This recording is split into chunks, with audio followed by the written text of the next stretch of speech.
From Asia Society Switzerland, this is State of Asia. My name is Serena Young.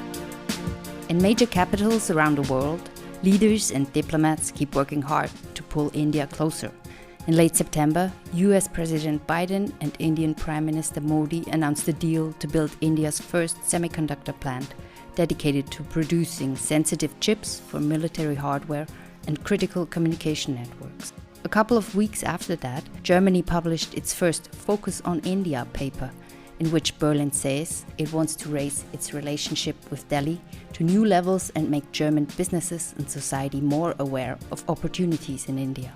The new EU Commission also specifically recognizes the need to work closer with India. In late October, German Chancellor Scholz and several high-ranking ministers visited Modi for talks to put that Focus on India paper into action. That came only days after Modi met with Chinese President Xi Jinping for the first time in 5 years, right after the world's two most populous countries, to everyone's surprise, agreed to tone down the tensions around their Himalayan border, which had included military actions, and restore relations to where they were before. Modi and Xi met on the sidelines of the BRICS summit in Russia, chaired by Vladimir Putin, who has his own pressing reasons to preserve the historically close ties between Moscow and Delhi. With so many partners vying for close ties with India, is Modi making the most of the opportunities offered? I'm very happy to talk about this and much more with Garima Mohan, Senior Fellow in the Indo-Pacific program at the German Marshall Fund of the United States. At GMF, Garima leads the work on India. Her research focuses on Europe-India ties, EU foreign policy in Asia, and security in the Indo-Pacific. Garima will join us as a speaker at the State of Asia conference this November 7 in Zurich.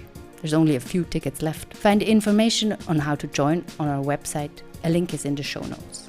First, Garima Mohan, welcome to State of Asia. Thank you for having me, Serena. In 2024, it seems India could continue on the high it had last year with the G20 summit. It's the sought-after partner who is confidently engaging with all sides, despite the impression that the space for this kind of maneuvering is or could be shrinking, both with respect to the conflict in Russia and Ukraine, as well as the increasing strategic competition between the US and China. Do you agree with this assessment that this space might be shrinking soon? And how would you explain India's successful presence on the international stage now? Thank you so much for your question, Serena. I think that the space is actually not shrinking for India because what we have noticed in the aftermath of Ukraine is that one would have expected that, given India's position of not publicly calling it an invasion or criticizing the war and maintaining some ties with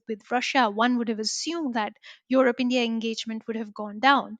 But in fact, it's been the opposite. The German government just released a new paper on India where it says that despite these divergences in foreign policy, there are many, many areas where Europe and India share common interests, and that creates the need for more dialogue. So, in effect, we've seen even more engagement from Europe towards India going forward. And then, obviously, with the US strategy on competition with China, India plays a very key role. The US sees India as an important partner, a democratic partner, important partner for in technology, defense, security. They share the same views of the dynamics in the Indo-Pacific. They share the same views of the challenges posed by China. In fact, there's more convergence between India and US on this than even Europe and US. So I think for India, this is a space where a lot of partners want to come and engage with New Delhi. A lot of partners want to work with New Delhi. So it is occupying, it realizes it's occupying central stage. Now, how this could change very much depends on the outcome of the US elections and the new administration that comes in. Would they continue to see India as a key player? Would they continue to invest in India? What attitude would they have towards competition with China? I think depending on that, we might see a change in dynamics. But the Europe India partnership is on the up and up. I think this is a very clear signal. France is a very important partner. EU, in its new political guidelines with the new commission led by von der Leyen, also mentioned the need to work with India specifically.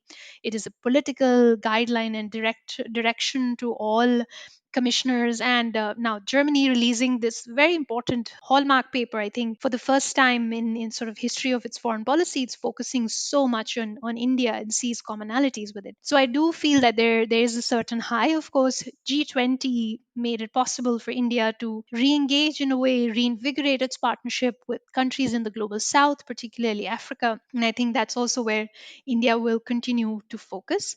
Of course, there is competition with China there too. They have China's influence, political, economic, is increasing here. So there is, of course, some tension on that front where India is seeking to create space for itself and not let China be, the solo player. But I think that dynamic sort of covers big swaths of the world and how Indian foreign policy is positioning itself. Let's say a moment on Russia Ukraine conflict. India has always made it clear that it would not turn its back on Russia due to the support it received during the Cold War from the Soviet Union and as a token of gratefulness that today's Russia has inherited. But the relation is not just plain historic. India imports oil and gas and still imports around 60% of its arms supplies from Russia. But now we also see India investing heavily into building up an arms industry of itself. How do you assess India's investment into the defense industry? Is it aiming at self reliance? And is it enough to de risk from Russia? That's an important point about de-risking, and I think India is already doing that. In fact, almost a decade ago, India started this policy of diversifying and working with other partners, particularly with the West, when it comes to new technology, high-tech equipment, etc. But I think it is important to realize that you cannot de-risk the defense industry overnight. These platforms already in use. It takes more than a decade or so to phase them out. It's also very expensive to buy equipment from the West, whereas it has not been so in the case with Russia. Russia, in fact, started doing co manufacturing with India, co development way before the West has now sort of come on to the same train. So I think it will take time for India to reduce its dependence on Russia completely. And I don't even know if that is the goal. What certainly India's goal is to not ever be dependent on one partner going forward. Therefore, we see in the call for all new tenders that European companies, American companies have to work with Indian counterparts, and there's a certain amount of tech transfers, etc. So I think this is the goal of being self-reliant, and that India is focusing on in its defense industry. But I think the reason why India continues this partnership with Russia, and I often see in Europe the point of oil and gas being brought up. But the bigger question, which I think Europe is also concerned about, is Russia China coordination. And India has historically looked at Russia China coordination very carefully. In 1962, in the war with China, Moscow sided with Beijing, and that really tipped the scales in China's favor. And of course, there is a chance of that happening again with the isolation that Russia faces after Ukraine. Moscow is likely to be a junior partner to Beijing. And if you look at India's geography, that is a huge concern that would change the dynamics completely. Therefore, part of Indian foreign policy is to keep Russia engaged. But it's also very important to note that Prime Minister Modi visited Ukraine and Poland recently. First time an Indian Prime Minister has visited Poland in 47 years, and for the very first time to Ukraine at all. And that really shows the desire of New Delhi to balance, to not be seen as simply only close to with Russia. And I think the Ukraine visit was extremely important to become in the middle of a war. The signal that it sends to Russia was also important. And I think it sort of shows the balancing act that India is trying to create for itself. So I don't think the relationship with Russia is as straightforward as it is often presented. Finally, on oil and gas, India is 95% dependent on its needs on imports of oil. So, what the Indian foreign minister often says is you've closed the possibility of buying from Venezuela, from Iran, from other sources, and therefore what they're doing is buying from Russia. Interestingly, who then buys this oil refined from Europe, from India, is European countries. So, I think oil markets are complex, and we have to be a bit careful about sanctions and how they work and circumvention. And it's not as easy, but I think the signal from New Delhi in the visit to Ukraine was very clear that it is an important relationship with Europe and the West that it seeks to preserve, and not just favoring Russia. And I think the signal has been taken up that India is more willing to turn towards the West, at least from Europe and the US. We have seen Russia react negatively, but not like very strictly, right? It condemned the visit and engagement, but not following up with hard consequences. Yeah, and that has been the sort of game that Russia also has been playing for a long time. India is very involved in its relationship with the US. Is currently the most important strategic partnership that India has. Very deep defense security cooperation, logistics agreement, interoperability, joint military exercises. Being part of the Quad that allows for coordination across different fronts of the government. And India has done so despite Russia's opposition and China's opposition. So I think it also goes the other way. If you were an analyst in Russia and interviewing us, and you would then obviously ask about why is India getting more and more closer to the West.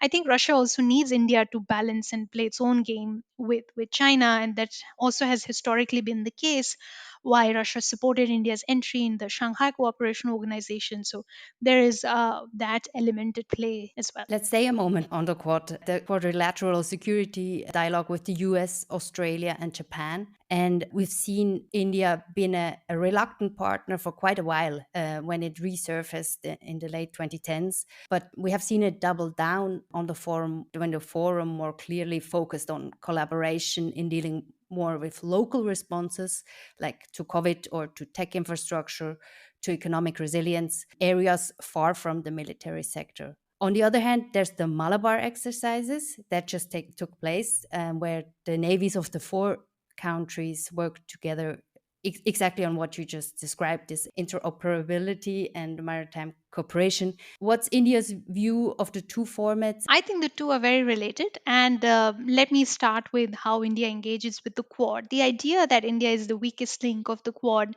has shifted dramatically. US official Kurt Campbell recently said that India is actually the pacing partner. India is currently deciding the speed at which with which the Quad countries cooperate. GMF have published a paper recently that has looked at how deeply entrenched the Quad is in the bureaucracy of the four countries, and that is also very much the case for India. India currently sees the Quad as the most important grouping it is a part of, because it gives its bilateral ties with Japan, Australia, US are very strong in themselves. And then the four of them coming together, I think it is quite important. An unsaid part of the Quad, sort of an elephant in the room, is all obviously China. The four countries are very aligned on the kind of threats they see in coming from China, and that is the reason for the cohesion of the Quad, which is why even though they don't talk about security cooperation on paper, it is deeply focused on security in the Indo-Pacific. So giving vaccines was an idea of giving alternatives to China. Investing in countries is alternatives to China. The big in sort of Indo-Pacific maritime domain awareness project they have, a Coast Guard training program they have, is to build resilience and capacities of smaller countries in the Indo-Pacific against threats in the maritime domain, which are currently coming from China. So it is in that sense that we see Malabar as a continuation of the Quad and those security conversations. And Malabar is a way of the four countries to increase their interoperability. And India was reluctant back in the day to get the two involved in Malabar, but now it's a very important partner. And I think we with the Quad, it's the sum of its parts. So we have to see the bilateral ties coming together. It sort of contributes to what the forum is doing, and therefore it is very important. It will remain very important to India, and it definitely has a security element, because at the end of the day, the Quad is all about China. What brings the four partners together is their common assessments of China. The Quad is firmly associated with the Indo Pacific region. You mentioned it already, this economic and political strategic space that has attracted so much attention by Europe and European countries and even the EU. But what about the Indian Ocean? We rarely hear about this big mass of water connecting Africa, South Asia, Southeast Asia, and Oceania. But what does India's approach look like to it in terms of security and economy? Thank you for asking that question, Serena, because it's not often that you hear about the Indian Ocean, strangely, even in Europe. So, the concept of the Indo Pacific, why countries of the region prefer to call the region as such is because they see the Indian Ocean theater and the Pacific theater as linked. And they are, in fact, linked because if you see the sea lines of communication going through the Indian Ocean to the Pacific, they sort of follow the same trajectory, the important choke points, all the world's trade, which is going through these regions, makes it extremely important, but also because of the kinds of threats and pressures the two theaters face. One is, of course, from climate change, the concerns of small ocean states. It's very, very similar across both. And second is through increasing Chinese presence. So we often hear about the South China Sea, but the Indian Ocean is the next theater that you we have to watch for in terms of military bases. China already has Djibouti. The next one is only a matter of when and not if. Also, undersea footprint is increasing from China, and therefore, I think we very much need to pay more attention to the Indian Ocean, particularly for Europe. This is Europe's extended neighborhood. Massive amounts of European exports go to the dynamic economies of the Indo Pacific, and they all transit through the Indian Ocean. When we had the case of that ship being stuck in the canal, we saw firsthand the impact on trade and particularly on export focused economies of Europe. So I think this is a very important region. For India, the Indian Ocean is its neighborhood and therefore the most important foreign policy priority for the country. Neighborhood first, it sees as its backyard, and the Indian Navy plays an important role also as a first responder in case of crises in the region, but also looking at the holistic non-traditional and traditional security threats which come in this phase. And of course we have China's influence increasing in all of these countries, in Sri Lanka, in Maldives, in Bangladesh. So I think this is also an area of competition. India faces a lot of competition, which makes it open to work with external partners like France, like the US, in order to play a bigger role in the Indian Ocean in ensuring the stability and security of the region. It's also connected to the Persian Gulf, right? Connected by sea to the Middle East. I've seen there's also a new trade route being developed by land through the India, Middle East, Europe corridor. And we see just India connecting broadly. Most recently signed a free trade agreement with the EFTA states and with it with Switzerland. How fast will others follow in trade agreements that India needs to continue to grow in important sectors? Or to put it differently, is India may be risking to squander a bit the opportunity to sign an agreement with the EU, with UK or the US, precisely because they're having this big moment in foreign relations, but that might also pass. I think free trade agreements and sort of economic cooperation has been taking place in two tracks. One is the FTAs, and the other is sort of economic cooperation being pushed bilaterally by the governments.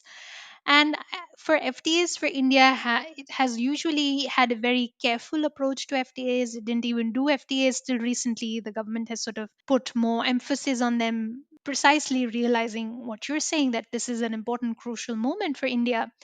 I think with the EU, the problem is that the bureaucracy and the sort of boxes that you have to check for an EU FTA are so vast. The EU could not even manage to sign one with Australia. Now I think that they're sort of back on track and renegotiating. So if you're not able to do that with a very like-minded partner like Australia, then India is going to be way, way more complicated. I'm glad under the new commission they have renamed the Commission for Trade as Trade and Economic Security. And I think what has more chance of increasing collaboration between EU and India is a multi-sectoral conversation rather than going through a very bureaucratic route of FTAs. This is exactly what the US is doing. For example, the US is a partner in India's semiconductor mission and is encouraging US companies to invest in semiconductor manufacturing, setting them up in India.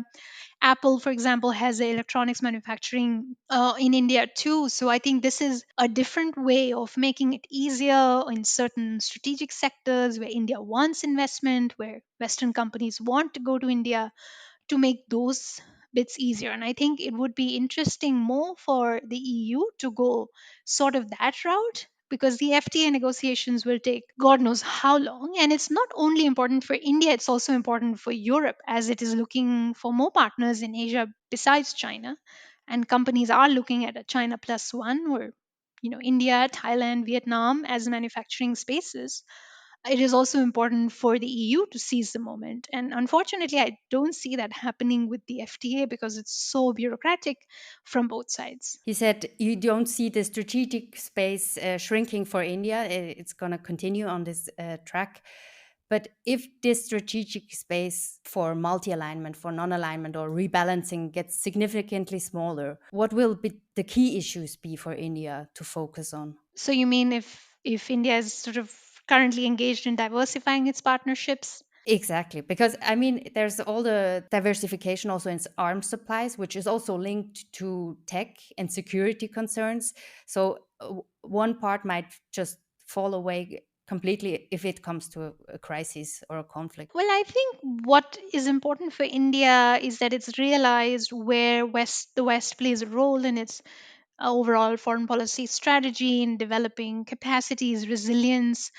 So it will definitely stay engaged. Where I think the momentum might slow down between this partnership between the US and India, Europe and India particularly, is what we touched about: trade, economic policy. If India is not seen as the attractive market, if it's not able to attract more companies and investments, I think that will sort of slow down the momentum. And there are a few other issues, for example, the focus on values in the US and Europe, and looking at internal developments in India, that is often a sore point also for India, and on the other hand, Europe and the US. I think the issue that we have seen of the Indian diaspora, particularly tensions there, and there are few elements that can slow down the momentum. But it depends from country to country and region to region. And I do feel that if India is able to live up to the promises that it is offering to these partners, then we see the we see this continuing. But as I mentioned earlier, if the new US government changes its approach to competition with China, doesn't see it necessary to invest in India or invest more in India, that really sets the tone of the partnership. But I do feel that in case we have a Trump White House and more isolationist foreign policy, I feel that India will double down on working with Europe because it is looking for more and more partners in the West. Thank you very much for this conversation. I Great. look forward to seeing you here in Switzerland for our State of Asia conference on November 7th. Looking forward. Thank you. I now welcome my colleagues Remco Tanis and Nico Luxinger. Hello. Hi. Hello.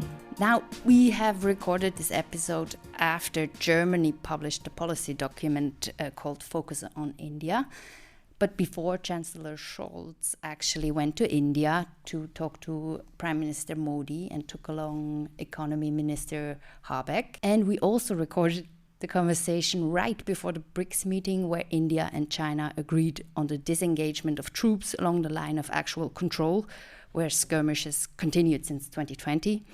So a lot of movement in just a week that showcase, I think, India's continued success in its balancing act.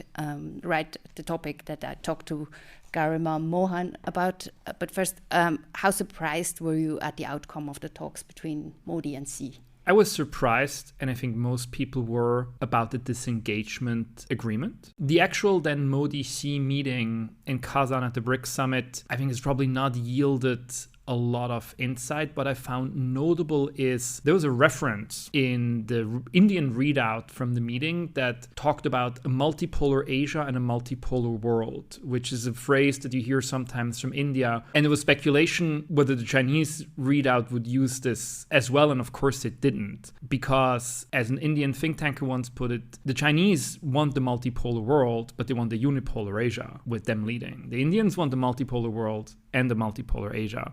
The Americans, of course, want the unipolar world that is led by them, but they want a multipolar Asia where India balances China. And that's kind of, I think, a very neat summary.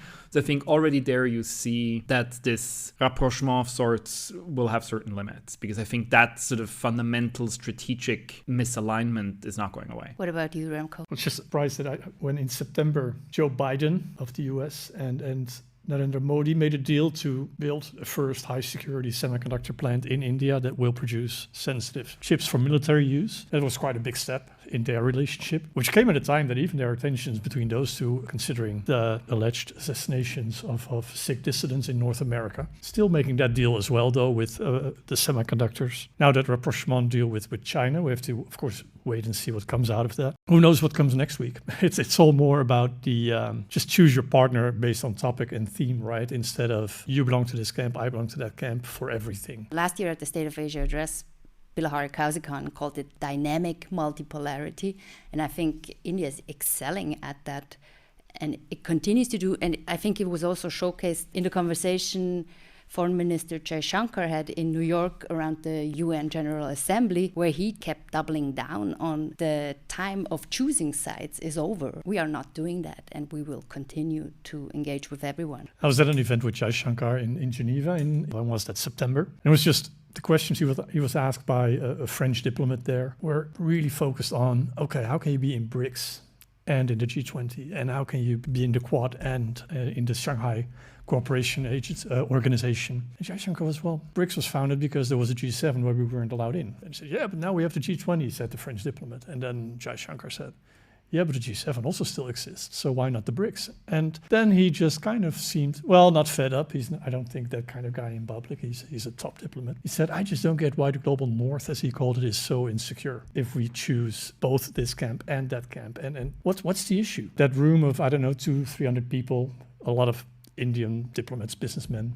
There was a lot of laughter in the room and support for those kind of remarks from Jaishankar. What I'm struck by, and this has, I think, become so notable over the last few weeks, is that we're in this moment where there's a lot of India stories with a global dimension coming out. And the stories are such that basically, like, whatever narrative you would like to promote, there's going to be a story that supports a narrative. So there was a big spat between Canada and India, that Remco reference, that you can use that to argue, well, sort of the honeymoon between the West and North America and India is over.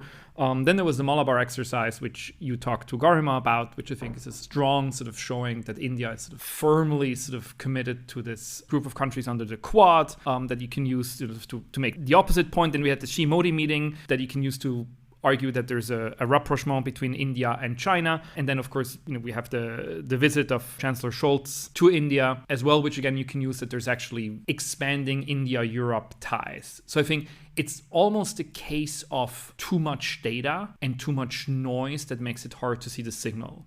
Because I think this is not India playing all sides, or at least not playing all sides equally. And the issue that I increasingly have with the term multipolarity is that I think it's sort of, it obstructs directionality, right? And it lets countries like India or also Vietnam say, we talk to everybody. It's like, yes, of course you talk to everybody, but still, your foreign policy has a strategic direction. And in the case of India, notwithstanding the agreement and notwithstanding the meeting in Kazan, I continue to believe that India's strategic foreign policy direction is pointing more towards the West than it does towards China. That's also the point that Garima made, how notable it is that India is turning more towards the West and committing to things it hasn't in the past. What I found interesting was her explanation of the continued engagement of Russia, which is to have a hedge against China, because Russia and China are so close together now because Russia doesn't have much options left. And then that's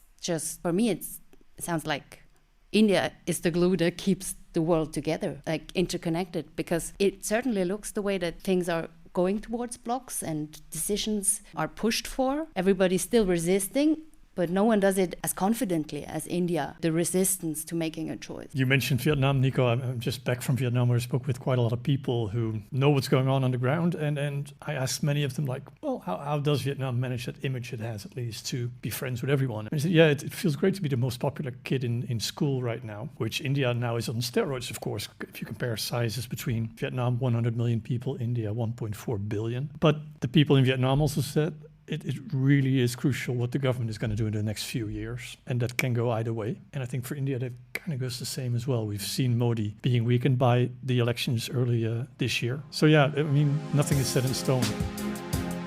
That's all for this episode. Garima Mohan is part of the stellar lineup of speakers at our State of Asia conference in Zurich on November 7. More information is on our website, A link is in the show notes. The evening before the conference, on November 6, renowned historian Adam Tooze, named one of the top global thinkers of the decade by Foreign Policy magazine, will deliver the State of Asia address at the Aula of the University of Zurich. This event is open to the public, though registration is crucial to attend. More info on this unique opportunity to hear directly from Tooze a day after the US elections, on key issues and challenges facing Asia and the world, via the link in the show notes. Be sure to follow State of Asia in your favorite podcast app. My name is Serena Jung. Thank you for listening.